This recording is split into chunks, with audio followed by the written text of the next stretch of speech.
हम सब के बारे में यदि खबर आएगी फौत हो गए, सुनने वाले कहेंगे इन्ना लिल्लाह। जनाजा कब है? रश पड़ेगा जनाजे में, दफनाने में चंद लोग, और दफनाने के आधे घंटे बाद कब्र पे कोई भी ना हो। कितना ही मशहूर आदमी हो, मरण दफनाने के आधे घंटे बाद कोई भी नहीं। वो गए सगी माँ को दफना के, वो गए सरदार साहब को दफना के, वो गए एमपीए साहब को दफना के।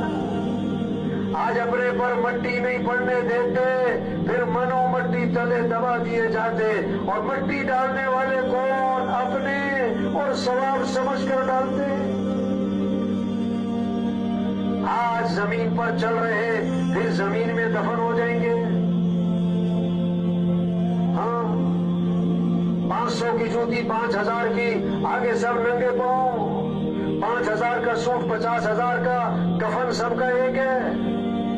2 मरले का मकान, 4 कनाल का बंगला, कबर का साइज एक है।